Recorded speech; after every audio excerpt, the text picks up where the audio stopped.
Esther 9. Now in the 12th month, that is the month Adar, on the 13th day, when the king's command and edict were about to be executed, on the day when the enemies of the Jews hoped to gain the mastery over them, it was turned to the contrary, so that the Jews themselves gained the mastery over those who hated them. The Jews assembled in their cities throughout all the provinces of King Ahasuerus to lay hands on those who sought their harm. And no one could stand before them, for the dread of them had fallen on all peoples.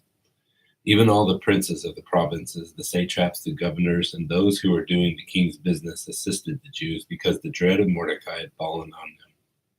Indeed, Mordecai was great in the king's house, and his fame spread throughout all provinces.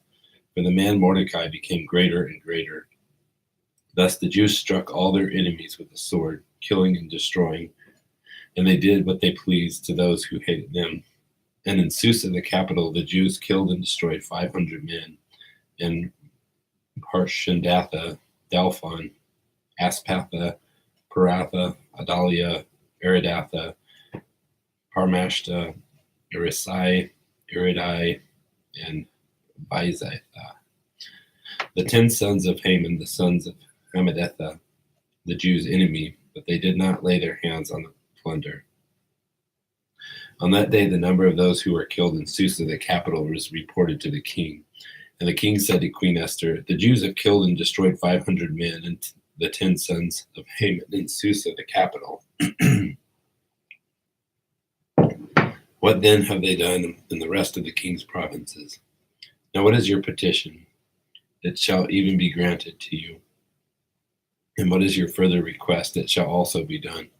Then said Esther, "If it pleases the king, let tomorrow also be granted to the Jews who are in Susa, to do according to the edict of today, and let Haman's 10 sons be hanged on the gallows."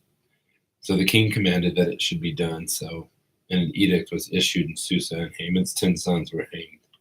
And the Jews who were in Susa assembled also on the 14th day of the month Adar, and killed 300 men in Susa, but they did not lay their hands on the plunder. Now the rest of the Jews who were in the king's provinces assembled to defend their lives and to rid themselves of their enemies and kill 75,000 of those who hated them, but they did not lay their hands on the plunder. This was done on the 13th day of the month Adar, and on the 14th day they rested and made it a day of fasting and rejoicing. But the Jews who were in Susa assembled on the 13th and 14th of the same month, and they rested on the 15th day and made it a day of feasting and rejoicing. Therefore the Jews of the rural areas who live in the rural towns make the 14th day of the month Adar a holiday for rejoicing and feasting and sending portions of food to one another. Then Mordecai recorded these events, and he sent letters to all the Jews who were in all the provinces of King Ahasuerus, both near and far, obliging them to celebrate the 14th day of the month Adar and the 15th day of the same month annually, because on those days the Jews rid themselves of their enemies, and it was a month which was turned for them from sorrow into gladness and from mourning into a holiday, that they should make them days of feasting and rejoicing, and sending portions of food to one another and gifts to the poor. Thus the Jews undertook what they had started to do, and what Mordecai had written to them. For Haman the son of Hammedatha the Agagite, the adversary of the Jews, all the Jews, had schemed against the Jews to destroy them, and had cast pur, that is the lot, to disturb them and destroy them.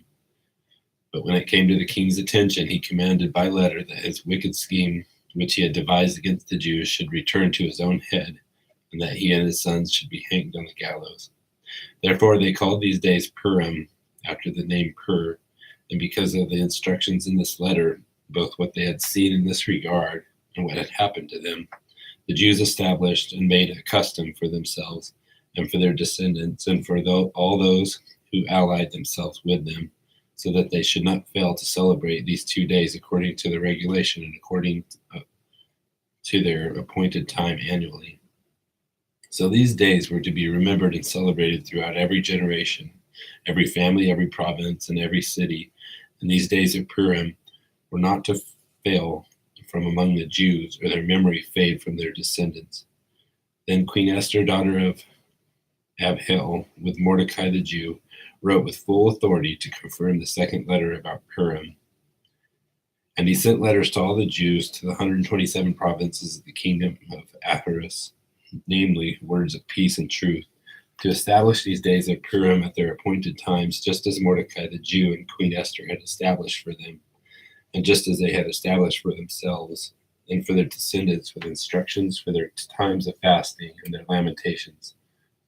And the command of Esther established these customs for Purim, and it was written in the book.